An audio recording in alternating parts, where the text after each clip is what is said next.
Dieu le prophète Benjamin Kanida, pasteur responsable de l'église au royaume de Jésus-Christ. Prions. Éternel Dieu de paix, Dieu de grâce, nous te bénissons encore pour ton amour. Tu as voulu que nous puissions encore partager ta pensée avec ton peuple.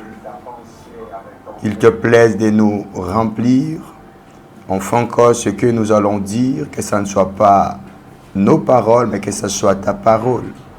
Il est écrit, se pousser par l'Esprit, que les gens m'ont parlé de la part de Dieu. Que je sois cet instrument que tu vas utiliser pour bénir une âme. Ainsi prié dans le nom de Jésus-Christ de Nazareth. Amen. Que Dieu vous bénisse abondamment. Oui, bien-aimés, nous rendons grâce à Dieu pour ses bontés, pour son amour incommensurable, lui qui a encore permis que nous puissions nous retrouver en ce deuxième numéro. Voilà, c'est l'émission École de la parole et de la prière. Comme je l'ai dit, c'est une école. À l'école, on apprend.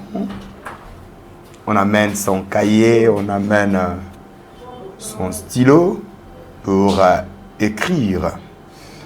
C'est très important, mais avant de parler cet après-midi, j'ai quelques messages que Dieu m'avait donnés, que j'aimerais d'abord libérer ces messages avant de toucher la pensée de ce soir. Alors, je demanderai aux amis d'interagir parce que je veux savoir si je suis avec qui. Si vous êtes là, il y a le numéro qui est juste au bas de vos écrans. Vous pouvez nous appeler aussi pour écouter Dieu. On a dit, nous ici, nous enseignons la parole et nous prions, mais aussi nous orientons. C'est-à-dire, c'est une émission à caractère orientation prophétique. Nous donnons des directives de la part du Seigneur. Mais j'aimerais donner quelques messages que le Seigneur m'a dit alors que j'étais en train de prier. Ces messages, le Saint-Esprit m'a convaincu de les dire à la télé. Il m'a donné le message de 5 personnalités publiques. Et je souhaiterais que vous qui êtes en train de me regarder en ce moment, que vous puissiez être notre média auprès de ces gens-là. Si le protocole nous les permettait, on pouvait peut-être aller le chercher pour le parler en face.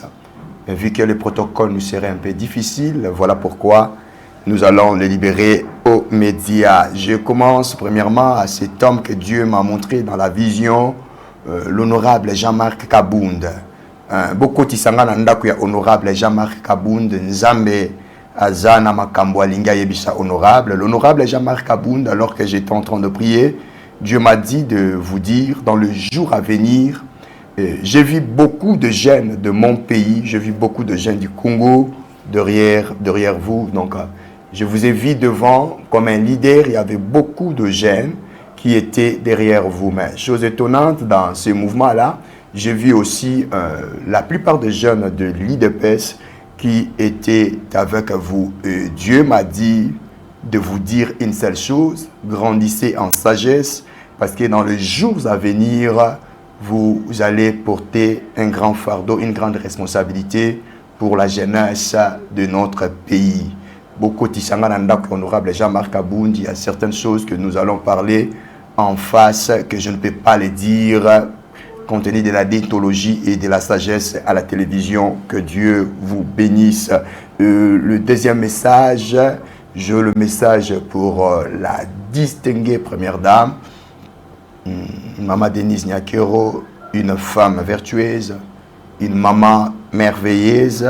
Maman, Dieu vous a vu et puis Dieu m'a donné un message pour vous. Je vous ai vu porter les drapeaux de notre pays. Vous étiez en train de porter les drapeaux de notre pays très haut. Et il y a un message que je souhaiterais personnellement partager avec vous parce que c'est tellement confidentiel ce que je vais dire, parce que le message que je vais vous transmettre, c'est un message qui va sauver ce que je voyais dans mon esprit vers l'année 2028, une catastrophe, un danger. Je voyais le bain du sang, mais Dieu m'a donné un message et ce message, j'aimerais vous le partager parce que vous êtes la solution par rapport à ces problèmes-là qui voulaient arriver en l'année 2028. S'il vous plaît, faites parvenir ces messages à Maman Denise Nyakero et ça serait une très bonne chose. Le troisième message, une autre personnalité publique que Dieu m'avait montré. J'étais en train de voir cet homme, ce bonhomme, Eric Mandala. Dans la vision, je vis Eric Mandala. Je ne sais pas, Dieu m'a dit, c'est quelqu'un qui a un bon cœur. Mais chez Eric Mandala, Dieu m'a confirmé que tu as un bon cœur. Mais Dieu m'a dit une chose, fais trop attention, il faut chercher qu'on puisse prier pour toi le plus vite possible parce qu'il y a un esprit de folie qui est en train de te chercher. Je t'ai vu dans la poubelle. Je vis comme un esprit de folie qui était en train de te poursuivre. Il y a un complot dans le monde spirituel, dans le monde des ténèbres, qui va te rendre fou. Alors qu'un prophète parle, il faut essayer d'interpréter la folie dans toutes les dimensions. Donc, il y a certaines choses que j'aimerais les dire en présence, c'est-à-dire si on me donne l'occasion, l'opportunité de vous rencontrer, je vous dirai ce que le Seigneur m'a dit encore pour vous aider. Mais ce qui est important, priez, M. Eric Mandala. Ne soyez pas dans la distraction, priez parce que vous êtes cherché, vous êtes vraiment cherché.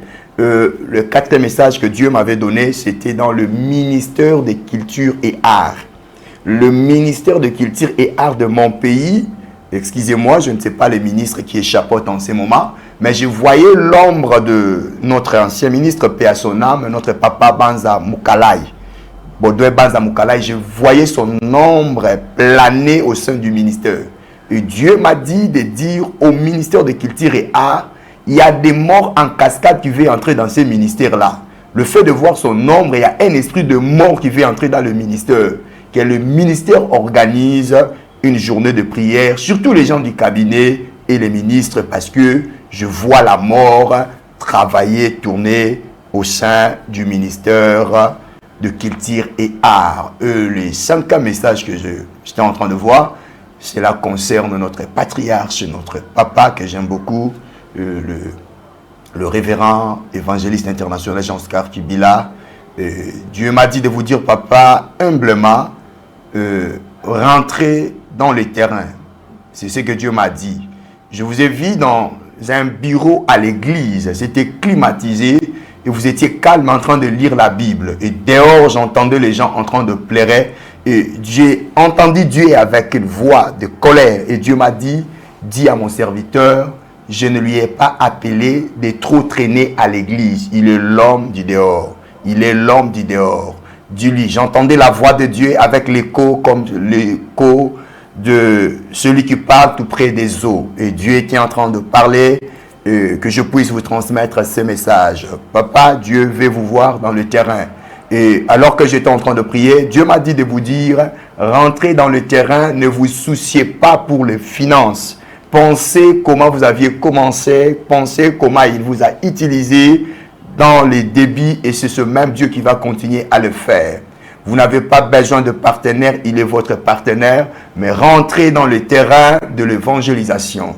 Et il m'a dit, ne tombez pas dans ces pièges de vouloir remplir les stades, mais faites juste votre travail. Votre travail, ce sont des campagnes d'évangélisation. Même si une âme est sauvée et gagnée, vous aurez accompli votre part. Et Dieu m'a dit, si vous vous entêtez de ces messages, j'étais en train de voir comme des maladies bizarres au sein de votre famille et de personnes très chères vous être retirées. Ainsi m'a parlé le Seigneur. et pour vous, Papa Jean-Oscar Kibila, l'évangéliste international. Que le nom du Seigneur Jésus-Christ soit béni. Maintenant, je peux commencer, mais avant de commencer, j'aimerais savoir qui est là en train de nous suivre en ce moment. Si tu es là, tu peux juste nous appeler, tu te présentes, tu nous dis, tu nous suis depuis quelle commune, et puis nous allons te parler de la part du Seigneur. Le numéro est là, c'est au bas de vos écrans, vous pouvez appeler pour savoir si vous êtes ensemble avec nous. Soyez bénis abondamment, soyez bénis. Que Dieu vous bénisse abondamment. Gloire à Dieu, gloire à Dieu, gloire à Dieu.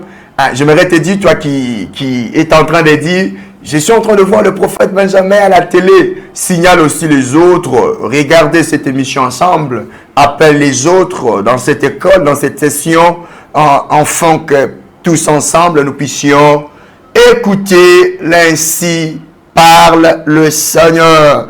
Que Dieu vous bénisse abondamment. Oui, bien-aimés, nous allons rapidement lire la parole de Dieu.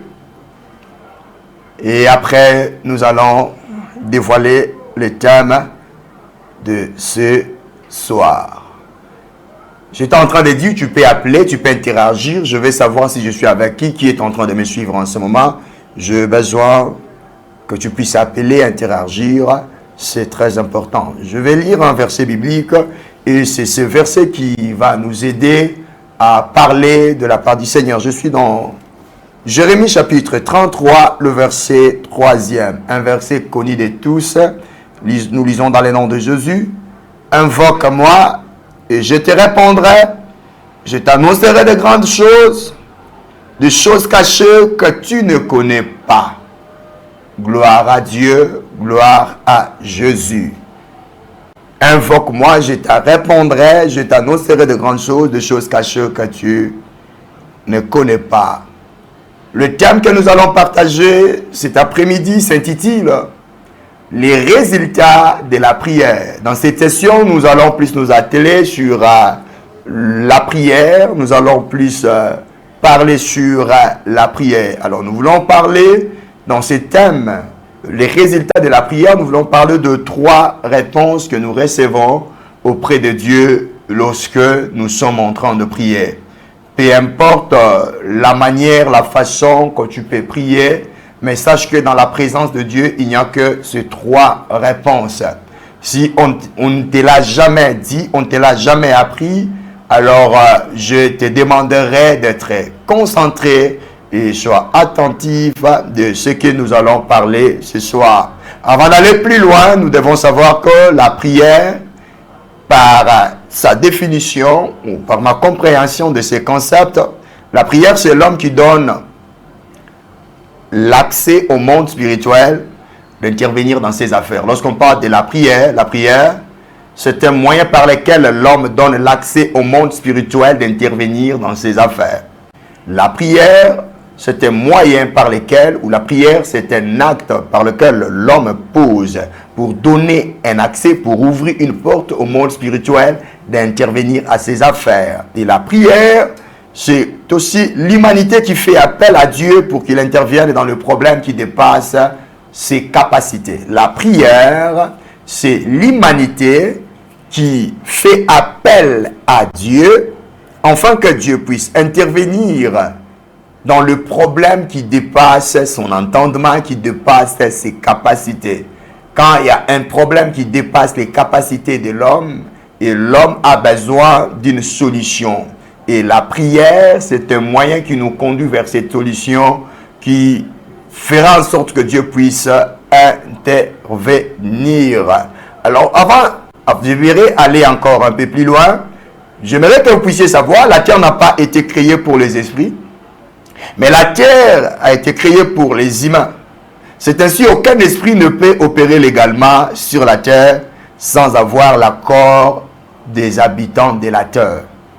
Quand vous lisez la Bible dans Psaume 115, le verset 16, la Bible dit « Le ciel appartient à l'Éternel, mais il a donné la terre au Fils de l'homme. » En d'autres mots, dans la création, dans l'ordre des créations, Dieu a créé les cieux et la terre. Vous connaissez l'histoire, la Bible est en train de dire, Genèse chapitre 1er, le verset 1er, la Bible dit, au commencement, Dieu créa les cieux et la terre. Les cieux, c'est le trône de Dieu, les cieux, c'est le monde des esprits, et la terre, c'est le monde des vivants, le monde physique, le monde réel. Et pour avoir accès dans la terre, il faut être vivant, il faut être visible, il faut être réel.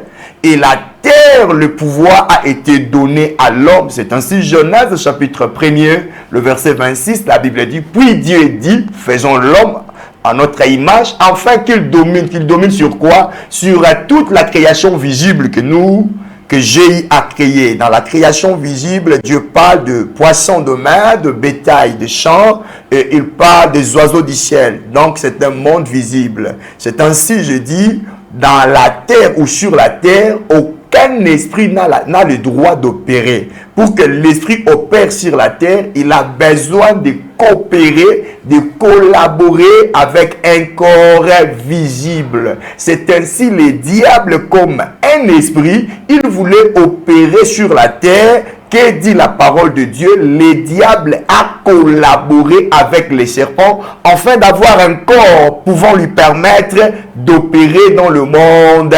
matériel. C'est ainsi le diable, en collaborant avec un serpent, avec les serpents qui étaient physiques, qui étaient visibles, ça lui a permis de parler et de séduire l'humanité. De la même manière, Dieu aussi est limité par ses lois, limité par sa parole. Dieu ne pouvait pas opérer directement sur la terre sans pour autant passer par les lois qu'il a établies. C'est ainsi Jésus, le sauveur de l'humanité, Jésus, le créateur, le Fils de Dieu. La Bible parle pour que Jésus nous sauve. Jésus devait aussi coopérer avec la matrice de Marie. Le Saint-Esprit devait coopérer avec la matrice de Marie pour que nous puissions avoir Jésus le Sauveur, Jésus le Christ qui nous a sauvés qui nous a sauvés du péché. Que le nom du Seigneur Jésus-Christ soit béni et soyez bénis abondamment. C'est ainsi nous disons, si la prière est un moyen qui permet aux esprits d'agir sur la terre, ce que la prière est extrêmement importante et nous ne devons pas la prendre à la légère. Alors nous devons la pratiquer avec beaucoup de sérieux. Parce que c'est un moyen par lequel les esprits interviennent, les esprits interagissent sur la terre. Tu ne dois pas négliger la prière, tu ne dois pas prendre ta prière à la légère. Tu dois prendre la prière avec beaucoup de sérieux. Quand vous lisez 1 Thessaloniciens chapitre 5, le verset 17, ce verset est conjugué dans le mode impératif, c'est-à-dire ça a un caractère obligatoire. Prier sans cesse. Dans Luc chapitre 18, le verset 1er, c'est Jésus qui est en train de nous parler d'une parabole où il nous montre l'importance de prier et de ne point se relâcher. Que le nom du Seigneur Jésus soit béni. Alors nous avançons, nous évoluons. En lisant Matthieu chapitre 6, le verset 9 jusqu'au verset 13e, là-bas, il y a quelque chose de très important qui a attiré mon attention et j'aimerais le partager avec vous. Nous voyons à qui Jésus-Christ montrait à ses disciples de prier. C'est-à-dire, nous sommes en train de voir dans Matthieu chapitre 6, la direction de la prière, la direction de nos prières. Vous devez savoir, bien-aimés, je l'ai dit souvent, toutes les religions prient. Je pars même loin, même les païens, tout le monde prie. Le problème n'est pas de prier, mais le problème est l'orientation de ta prière. Ta prière est orientée vers quel monde spirituel? Ta prière est orientée vers quel genre d'esprit? Parce que le diable est esprit, les anges sont des esprits, les démons sont des esprits et Dieu est esprit. Alléluia. Que le nom du Seigneur Jésus soit béni abondamment. Alors, vous allez voir ici, les disciples dans Matthieu chapitre 6, vous allez remarquer quelque chose de très important dans cette histoire. Les disciples étaient avec Jésus. Ils ont vu Jésus opérer de miracles. ils ont vu Jésus faire marcher des paralytiques. Ils ont vu Jésus ressusciter le mort. Ils ont vu Jésus chasser les démons. Mais c'est la demande, si je peux le permettre de le dire, c'est la seule demande que les disciples ont formulée à Jésus. C'était quoi cette demande? Enseigne-nous comment prier. Je me demande, mais pourquoi les disciples n'ont pas dit à Jésus, communique-nous la grâce d'opérer les miracles, communique-nous la grâce de chasser les démons. Mais les disciples, ils ont demandé à Jésus, enseigne-nous comment prier. Ah, je déduis et je comprends par là que les disciples ont compris les choses. Cet homme de Jésus, comme il est écrit dans Marc chapitre 1, le verset 35, lorsqu'il se faisait sombre, Jésus s'est retiré à l'écart dans un lieu désert pour prier. Et les disciples voyaient toujours Jésus en train de prier. Et après la prière, il leur disait, levez-vous, allons-y dans la ville, allons prêcher, allons opérer des miracles. Et c'est comme ça les disciples ont compris réellement. Non, non, non, non, non. Nous n'avons pas besoin de demander à Jésus de nous communiquer la grâce d'opérer le miracle. Mais nous avons besoin de lui demander de nous montrer comment prier, parce que nous avons compris une chose. Si nous connaissons comment prier, les miracle sera possible. Si nous connaissons comment prier, alors le ciel sera ouvert. Hosanna à l'agneau. Voilà pourquoi il ne faut jamais négliger la prière. Ne prends jamais la prière à la légère, car Jésus priait tous les jours. Il priait tous les jours, il parlait tous les jours avec son Père. Mais j'aime une chose, j'aime un détail. Et j'aimerais que vous puissiez comprendre ce que je vais dire maintenant. Regarde. Quand ils ont formulé cette demande à Jésus, Jésus va leur montrer comment prier. Nous connaissons réellement la prière de notre Père. C'est la formule de toutes les prières. Dans la prière de notre Père, nous avons la prière d'adoration des dents. Nous avons la prière de repentance et de confession de péché des dents. Nous avons la prière de combat. C'est vraiment une formule de prière. Il y a des sujets et des sujets. Si Dieu le veut, nous allons nous revenir ici pour essayer de creuser sur la prière de notre Père. Ce n'est pas notre sujet pour cette session. Alors, qu'est-ce que Jésus va dire à ses disciples? Quelque chose qui a attiré mon attention. Il n'a pas dit, lorsque vous priez, vous devez commencer à dire notre maître. Non, il dit, vous devez commencer à dire notre Père qui est aux cieux. Hosanna à l'agneau de Dieu. Alléluia. Alléluia. Notre Père qui est aux cieux. Ah, je comprends bien. C'est-à-dire, lorsque nous sommes en train de prier, nous devons nous adresser à notre Père. Et la Bible dit notre Père qui est aux cieux. C'est que la prière est dirigée vers le Père qui est aux cieux. J'étais en train de me poser beaucoup de questions. Pourquoi Jésus n'a pas seulement dit, lorsque prière dit, oh Dieu, toi qui es aux cieux, mais par notre Père. Pourquoi, bien aimé? Parce que lorsqu'on parle du Père, le mot Père a beaucoup de significations, a beaucoup de définitions, et on appelle Père Abba comme étant source. Mais je comprends réellement que si Jésus a dit à ses disciples, lorsque vous priez, appelez Dieu Père, c'est parce que le Père est le pourvoyeur. C'est ainsi, comme vous lisez Genèse chapitre 22, quand Isaac pose la question à Abraham, son père, il y a l'agneau, il y a le feu, il y a le bois, mais il n'y a pas le, pardon, il y a le feu, il y a le bois, mais il n'y a pas l'holocauste pour offrir à Dieu à l'autel. Et Abraham va répondre à son fils Isaac, à la montagne de l'Éternel, l'Éternel va pourvoir. Donc, lorsque nous sommes en train de prier Dieu, nous commençons par notre Père, bien-aimé, le concept Père essaie seulement de nous dire, nous sommes en train de parler à celui qui pourvoit à tout. J'aimerais te dire, Dieu n'est pas un Père terrestre.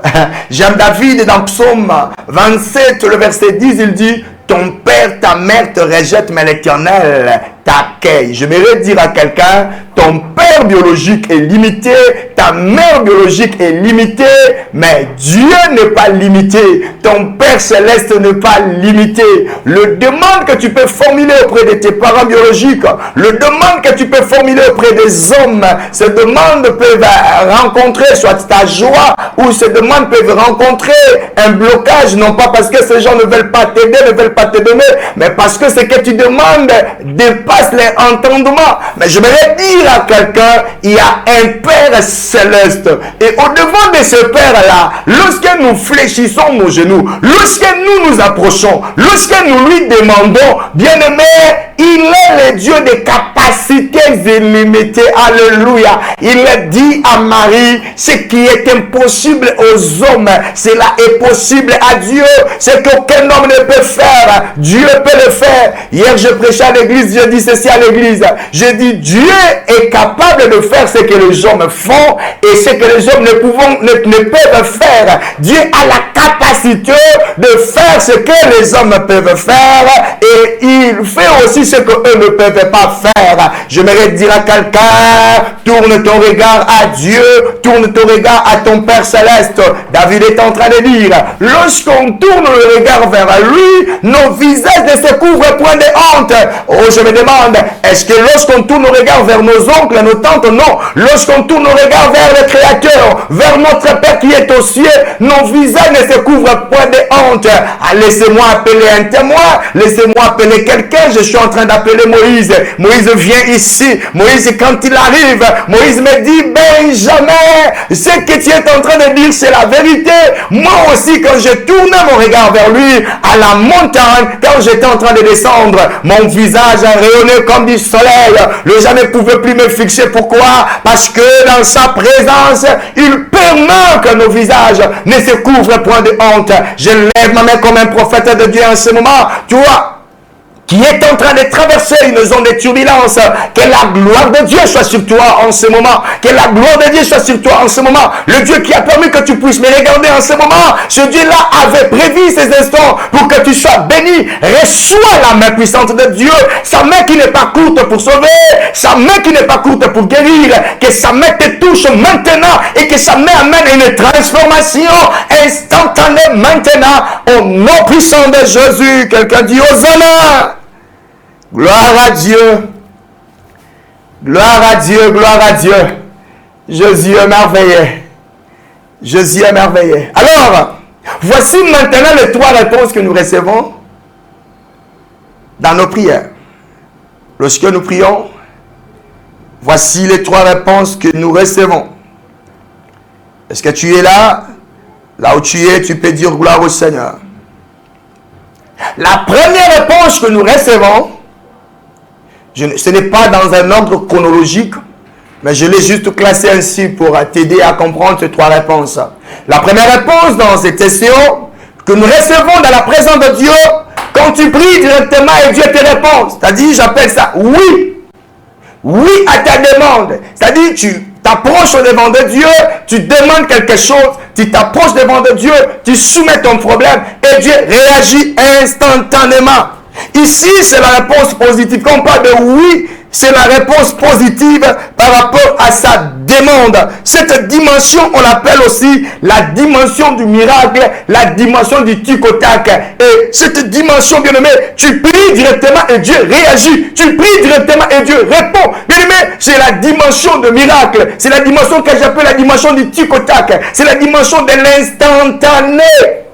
J'aimerais dire à quelqu'un, Dieu répond aussi directement. C'est là où nous venons de lire, il dit, invoque-moi, je te répondrai. Alléluia. Mais, évoluons bien aimé. Dans cette dimension, vous allez voir, la Bible parle de lépreux. Les lépreux, un lépreux est venu auprès de Jésus, dit, Seigneur, si tu le veux, tu peux me rendre puis Jésus répond, je le vais. Et instantanément, le lépreux a été purifié de sa maladie. Nous voyons cette femme qui coulait le sang depuis 12 ans dans Matthieu chapitre 9e. La Bible parle, elle dit en elle-même, si je puis seulement toucher le bord de son vêtement, le pan de sa robe, je serai guéri. Nous connaissons la suite de cette histoire. Et instantanément, sa prière a réussi de résultat. Sa prière a réussi de réponse instantané. Hosanna. Gloire à Dieu. Alors écoute ceci. Dans le domaine ou dans la dimension de la réponse instantanée, Dieu est en train de nous aider à comprendre qu'il est omnipotent, qu'il est le tout-puissant. Il est en train de prouver son omnipotence. Et la deuxième des choses, la réponse instantanée augmente encore notre foi, notre assurance à Dieu. Mais laissez-moi aller plus loin, j'aime dire, cette dimension, Dieu l'utilise souvent chez le bébé spirituel. La dimension de oui directement, Dieu l'utilise chez les inconvertis, c'est-à-dire quelqu'un qui ne connaît pas le Seigneur et le Seigneur opère instantanément le miracle dans sa vie. Le Seigneur répond facilement dans ses demandes. C'est juste pour l'amener, pour la tuer dans sa présence, pour la tuer dans sa gloire. Alléluia! Que Dieu te bénisse. Et bien-aimés frères et sœurs, et la deuxième réponse que nous recevons dans la présence de Dieu quand nous sommes en train de prier, c'est oui. La première, j'ai dit oui. La deuxième, j'ai encore dit oui, virgule, mais attends. Ah, c'est encore très important. C'est encore très important. La première réponse que nous recevons dans la présence de Dieu, je dis, Dieu te répond exactement selon tes demandes, selon tes attentes. Il répond à l'instant même que tu as prié et il a répondu. Mais la deuxième dimension, Dieu te répond. Mais il ne te répond pas instantanément. Il te répond oui, mais il dit attends. Il te répond, mais la concrétisation, la manifestation de sa réponse exige ta patience. Exige ta patience. La Bible dit dans Habakkuk chapitre 2, la Bible dit, c'est Habakkuk qui était devant la présence de Dieu, il était en train de prier, il attendait ce que Dieu allait parler, et Dieu va répondre en disant, il dit à Habakkuk, il dit, la prophétie, elle ne mentira pas, elle arrivera, grave-la sur des tables de pierre. Mais il y a un détail que j'aime dire, si elle tarde, elle finira par s'accomplir, car elle est en train de marcher vers son terme.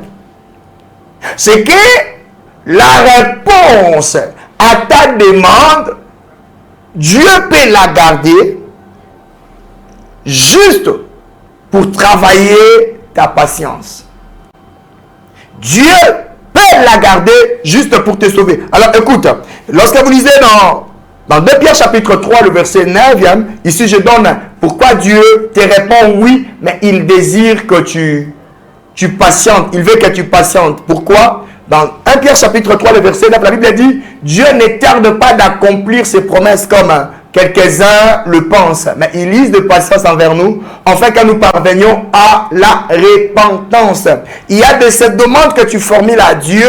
Dieu s'est dit, oui, je te les donne. Tu peux avoir ça, je peux te donner, mais pour le moment, je ne peux pas encore te les donner. Pourquoi? Parce que tu n'es pas prêt à supporter cette grande bénédiction. C'est comme un enfant de 8 ans, une fille de 8 ans, une jeune fille de 7 ans qui vient dans la présence de Dieu, qui demande des mariages. Bien aimé, la fille, toutes les filles sont compatibles au mariage, mais il y a aussi un problème de l'âge. La fille n'a pas tel l'âge nibile pour le mariage. Elle peut venir prier, dire à Dieu, Seigneur, je vais me marier. Et Dieu va dire, oui, tu vas te marier, mais attends quoi? Attends que tu grandisses. Attends que tu grandisses. Il y a certaines réponses de Dieu. Dieu les fait traîner juste. Il veut que tu puisses d'abord, te repentir. Il y a un péché dans ton cœur. Il y a quelque chose que Dieu veut que tu puisses travailler. Il y a quelque chose que Dieu veut que tu puisses abandonner.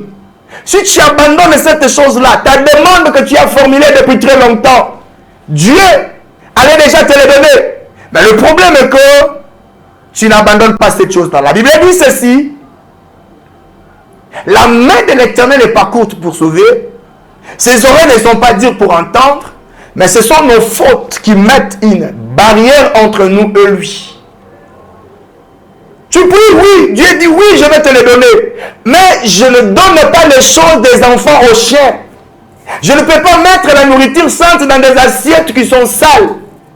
L'assiette, elle est là, oui. La nourriture, elle est là, oui. Mais pourquoi je ne dois pas mettre? On doit laver cette assiette. Parce que 1 Pierre chapitre 1, le verset 15, la Bible dit, puisque celui qui vous est appelé est saint, vous aussi soyez saints dans toute votre conduite. J'aimerais dire à quelqu'un, les péchés retardent l'accomplissement des promesses de Dieu dans ta vie. Les péchés retardent l'accomplissement des promesses de Dieu dans ta vie. Crie comme tu veux crier, pars dans des montagnes comme tu veux partir, jeûne comme tu veux jeûner, mais aussi longtemps tu n'abandonnes pas ce péché secret, aussi longtemps tu n'abandonnes pas cette vie de péché que tu es en train de mener, bien-aimé, Dieu va attendre que tu abandonnes cela pour qu'il puisse te donner quelque chose.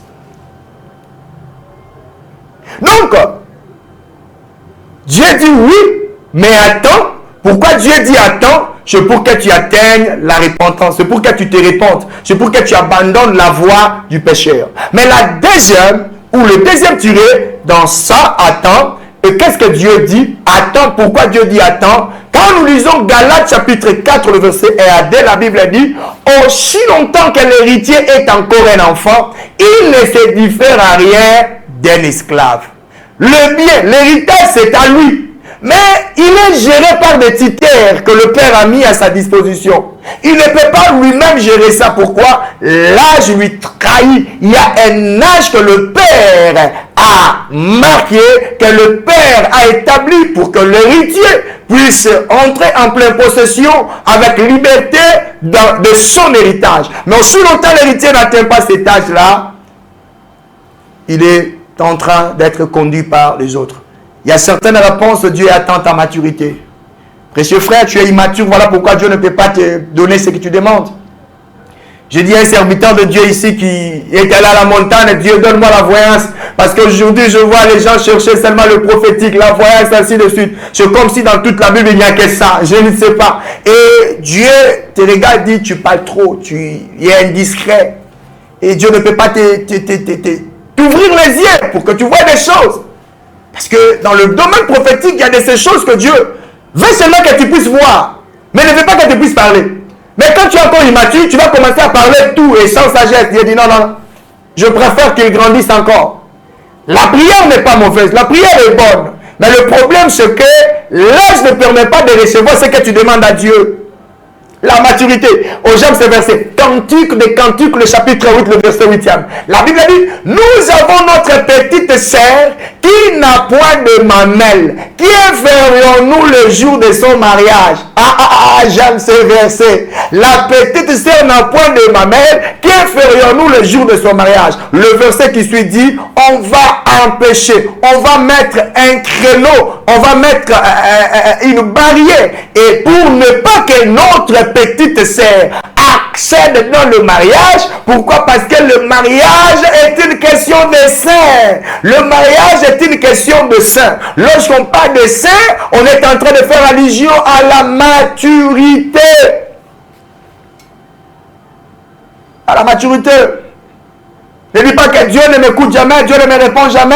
Ce qu'il m'a montré dans les songes, il ne le réalise jamais. Non, non, non, non, non, non, non. Dieu l'a déjà réalisé dans le monde spirituel, dans le domaine spirituel. Mais pourquoi ça tarde dans le monde matériel? Parce que tu es trop immature. Tu es trop immature. Et si Dieu te les donne, Dieu peut te perdre. Parce que vous savez, il y a de ces certaines bénédictions que Dieu nous les garde pour nous, c'est pour notre bien. C'est pour notre bien. S'il te les donne, tu n'es pas préparé pour ça, tu vas mourir. Tu vas mourir. Alléluia, que Dieu soit loué. Tu es en train de pleurer là. Seigneur, là j'avance. Le mariage, pourquoi le mariage n'arrive pas? Tu as coupé tous les liens de ta famille. Tu as coupé tous les liens du quartier. Puisque vous aimez ce genre d'enseignement. Tu es allé dans toutes les églises de la capitale pour que tu te maries, mais tu ne te maries pas. Tu as prié. Il faut te poser. À un certain moment, il faut utiliser le cerveau. À un certain moment, la spiritualité ne doit pas exclure le cerveau. Assis-toi et comprends pourquoi Dieu ne répond pas. Tu ne sais pas cuisiner, madame. Tu ne connais pas cuisiner. D'ailleurs, ton drap là, tu ne sais pas comment les nettoyer. Tu es mal propre. Alors l'homme que Dieu a prévu pour toi, c'est un homme très exigeant. C'est un homme qui est tellement propre. Alors Dieu ne peut pas permettre que vous puissiez vous rencontrer parce que ce mariage rencontrerait un divorce. Ça ne sera pas l'honneur de Dieu. Voilà pourquoi Dieu veut que tu changes. Apprends à cuisiner d'abord. Je sais ici, je n'aurai pas beaucoup d'amis. Que j'ai des amis ou pas, je suis en train de faire mon travail. Que le nom du Seigneur Jésus-Christ soit béni abondamment. Excusez. Que Dieu vous bénisse abondamment. Alléluia. Il y a de ces choses, bien mes frères, c'est que Dieu attend juste ta maturité. C'est juste question de ta maturité. Dès que tu grandis, tu as accès à ces choses-là. La troisième réponse que nous recevons dans la présence de Dieu, bien mes frères, c'est non. La première, c'est oui. La deuxième, c'est oui, mais attends. La troisième, c'est non. Dieu ne répond pas seulement par oui. Dieu n'est pas oui, oui. Dieu est comme une mère. Une mère ne donne pas tout à son enfant. Tout ce que son enfant lui demande, la maman ne lui donne pas. La maman donne à l'enfant ce qui est bon pour l'enfant. À combien plus forte raison notre Père qui est au ciel. Toutes les demandes de Dieu ne les répond pas. Il y a de ces prières, bien aimé, tu peux le faire. Dieu ne répond pas. Non, il ne va pas te répondre. Quand on parle de non ici, nous sommes en train de faire allusion à la prière qui ne cadre pas dans la volonté de Dieu. Il y a de ces prières que tu es en train de faire qui ne cadrent pas dans la pensée de Dieu, qui n'est pas dans la trajectoire des choses que Dieu avait prévu de te donner. Et voilà pourquoi Dieu ne va pas te donner, bien aimé frères et sœurs. Tu n'auras pas ça. Il est écrit dans 1 Jean chapitre 5, la Bible dit, si nous demandons quelque chose selon sa volonté, d'abord ce que tu dois demander doit correspondre à la volonté du Père, à la volonté de Dieu. Si tu demandes quelque chose en dehors de la volonté de Dieu, ta réponse est non. Ta prière est vouée à l'échec. Non pas seulement parce que tu as péché, mais parce que ce que tu demandes, Dieu n'avait pas prévu de te le donner. Dieu n'a pas prévu de donner tout à tous. Non, bien-aimé, non. C'est ainsi l'apôtre Paul qui a supplié l'Éternel, éloigne de moi, ôte de moi cette charge. La Bible dit, Dieu a dit non, cette charge doit rester là. Excusez, ma grâce te suffit. Il dit 3 fois j'ai prié le Seigneur, mais Dieu n'a pas voulu l'ôter. Oui, bien aimé. Il y a de ces prières qui ne cadrent pas dans la volonté de Dieu et Dieu dit non, Dieu ne va pas l'ôter. Et ici, bien aimé, j'aimerais parler de moi. Bien aimé, nous avons eu un problème au niveau de l'église. Et le problème que nous avons eu, la parcelle qu'on louait, on a vendu la parcelle.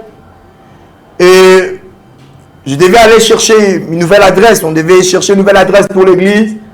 Alors on a trouvé une place. Cette place était beau à mes yeux. Je l'aimais tellement. J'ai dit c'est un milieu principal. Ça va me permettre encore à bien travailler. Et bien aimé, on a eu à conclure le contrat de bail avec la personne qui représentait le propriétaire. Et bien aimé, la personne nous a escroqué l'argent. Quand il nous a escroqué l'argent, le parti, bien aimé, je me suis enfermé dans un jeûne à sec de 3 jours. Je priais devant Dieu en disant, Dieu Seigneur, s'il peut partir avec l'argent, ce n'est pas mon problème. Moi, j'ai la foi. Je veux seulement cette adresse-là. Je veux seulement cette place-là. Bien aimé, j'étais en train de prier le premier jour. Et je disais à Dieu, je répétais la même chose. Le deuxième jour. Et arrivé le troisième jour, je sentais l'Esprit de Dieu me dire, Benjamin, est-ce que tu ne peux pas me dire, Seigneur, donne-nous la bonne place, au lieu d'insister sur ça. Et j'ai refusé de dire ça. Pourquoi? Parce que je mets cet endroit-là par mes yeux. Bien aimé, jusqu'à ce que je sentais la voix de Dieu venir. Je dis à Dieu, Seigneur, alors donne-nous la place qui est meilleure pour nous. Et bien aimé, je finis ma retraite, je suis sorti. Et l'église n'avait pas une adresse. Et on nous a escroqué de l'autre côté.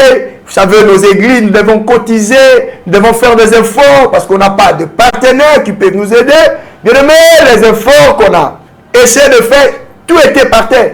Et bien aimé, la place que Dieu nous a donnée actuellement, quand même c'est un terrain vide, où d'ailleurs je lance un appel, nous sollicitons vos libéralités, votre générosité pour que nous puissions bâtir ce temple pour le Seigneur et Dieu ne manquera pas de vous bénir. C'est un endroit meilleur plus que l'endroit que moi j'ai demandé à Dieu dans mes prières. Vous voyez? Moi, j'ai demandé quelque chose. Dieu a dit, ce n'est pas dans ma volonté. Je ne donne pas ça. Dieu m'a donné quelque chose de plus meilleur. Voilà, bien-aimé, ce que on avait à partager avec nous cet après-midi. Que le nom du Seigneur Jésus-Christ soit béni à jamais, à jamais. Nous sommes arrivés presque à la fin. On me signale déjà la régie. Nous sommes presque à la fin. Nous voulons, bien-aimé, conclure.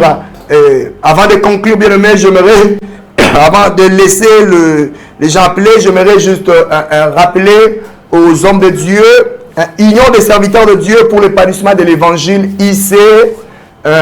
C'est une plateforme échapeautée par le révérend prophète Jérémie Mabondo. Et cette plateforme aide beaucoup les serviteurs de Dieu, accompagne les églises. Cette plateforme, vraiment, c'est vraiment une plateforme qui nous aide à faire l'évangélisation. Nous avons un programme spécial. C'est 4 avril sur l'avenue Kusangila, numéro 3, quartier 1, Zouziouambombo, derrière Marché de la Liberté. Et cette activité, c'est le révérend pasteur Godin Poyi, un papa impeccable qui sera là à cette conférence des hommes de Dieu à partir de 8 h. Il va nous enseigner. Et l'état me manquerait. Je demanderai à la régie de m'accorder juste 1 minute, juste pour essayer un peu de marteler sur quelque chose. Bien aimé, vous savez, le révérend Godin Poyi est parmi les rares hommes de Dieu qui est en train de se battre pour la cause des serviteurs de Dieu. Cet homme de Dieu est en train de faire un grand travail. Il s'est levé quand il y a eu un problème de permis de culte. Il a accompagné les hommes de Dieu qui ont reçu le permis de culte sans donner aucun rang chez Papa, que Dieu lui bénisse à Bondama. Alors on sera avec le Papa Godin Poyi. C'est 4 avril à partir de 8 h sur l'avenue Kusangila, numéro 3, sur les quartiers Nzouzi, Wa, Mbombo, dans la commune de Massina, référence derrière le marché de la liberté. Et ici aussi, nous appelons les hommes de Dieu parce qu'il y a un problème de documents. Si vous avez un problème de documents pour vos églises, veuillez me contacter. Nous allons vous aider pour que vous puissiez avoir les documents de l'église. Que le Seigneur Jésus-Christ vous bénisse abondamment. Bien-aimés, c'était votre serviteur, le prophète Benjamin Kaninda, le mission École de la parole et de la prière. Nous sommes presque à la fin et que Dieu vous bénisse. Nous allons nous rencontrer au prochain numéro. Soyez bénis, soyez bénis, soyez bénis. Prions. Dieu, je bénis ce peuple, que ta main soit assurée. Tout celui qui m'a écouté en ce moment, fais-lui du bien, que cet enseignement prend la place dans son corps. Dans le nom de Jésus, ainsi je priais. Amen. Que Dieu vous bénisse.